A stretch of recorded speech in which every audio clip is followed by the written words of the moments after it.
शेतकऱ्याला धान्य पिकवण्यासाठी कोणकोणती कामं करावी लागतात, केव्हा करावी लागतात, हे आपण आधी बघितलं. आता आपण पिकवलेल्या अन्नाचे संरक्षण कसे करतात, साठवण कशी करतात ते बघूया. पिकाला कीड लागू नये किंवा त्यावर रोग पडू नये म्हणून पिकांवर कीटकनाशके फवारली जातात. काही वेळा बियाणं पेरण्याआधीच त्यावर औषधं चोळतात. असं उपाय केल्याने पिकाचं नुकसान टळतं.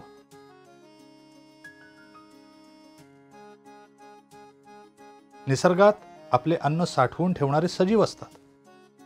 उदाहरणार्थ मुंग्या, मधमाशा हे सजीव अन्न कसे साठवून ठेवतात ते तुम्ही बघितलं असेल.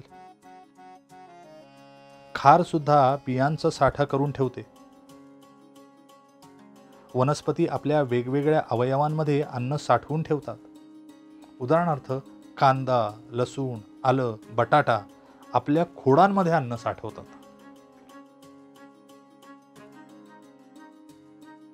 मुळा, रताळ, बीट, गाजर मुळांमध्ये अन्न साठवतात. माणसाला तर धान्य साठा करून ठेवावाच लागतो. साठवण्यासाठी काळजी घ्यावी लागते. कारण साधारणपणे 4 महिने पाऊस येतो, तोही कमी जास्त असतो. शेतातले धान्यही कमी जास्त प्रमाणात येते. वर्षभर हे धान्य पुरवायचे असते. धान्याची नीट साठवणूक केली नाही तर कीड, मुंगी, उंदीर धान्याचा नाश करतात.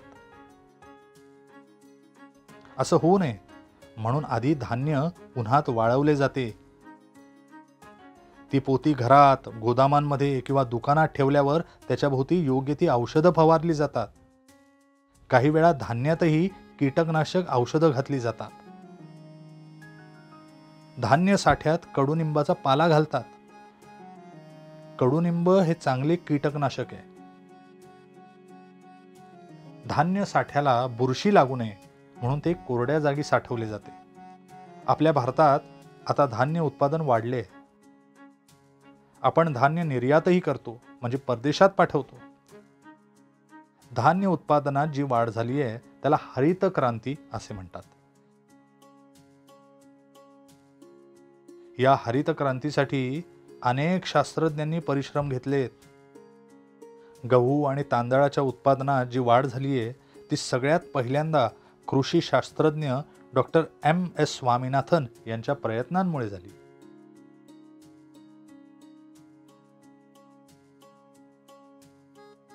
जगातील हवामानात गेल्या काही वर्षांमध्ये बदल होतोय. अचानक वादळे येतात, पाऊस येतो आणि त्यामुळे पिकांचं खूप मोठ्या प्रमाणावर नुकसान होतं. यावर उपाय शोधण्यासाठी शास्त्रज्ञांचे प्रयोग चालू आहेत. या प्रयोगांची माहिती शेतकऱ्यांना मिळावी म्हणून शासन, स्वयंसेवी संस्था अनेक प्रयत्न करत आहेत. शेतीशाळा, कृषी विद्यापीठे, दूरदर्शन, वर्तमानपत्रे, कृषीविषयक मासिके, नियतकालिके अशा सर्व पातळ्यांवर प्रयत्न करत आहेत. त्याचा फायदा शेतकऱ्यांना होतोय. पुरेसे आणि सकस अन्न मिळणे हा प्रत्येक माणसाचा अधिकार आहे. अनेक देशांनी यासाठी कायदे केले आहेत. भारतातही असा कायदा केलाय. त्याला अन्न सुरक्षेचा कायदा असं म्हणतात. भारतात अजूनही कुपोषण आहे, म्हणजे चांगले पोषण होईल असे पुरेसे अन्न मिळत नाही.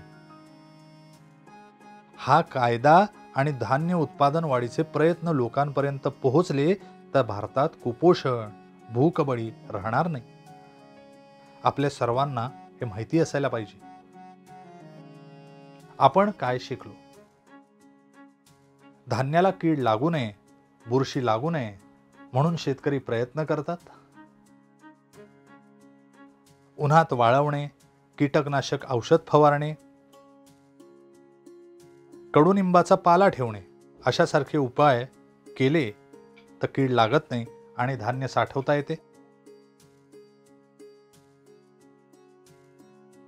भारतात धान्य उत्पादन वाढले त्याला हरित क्रांती असे म्हणतात.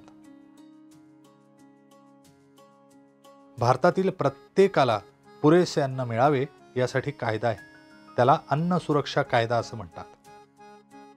शासन, स्वयंसेवी संस्था, दूरदर्शन, नियतकालिके अशा अनेक माध्यमांद्वारे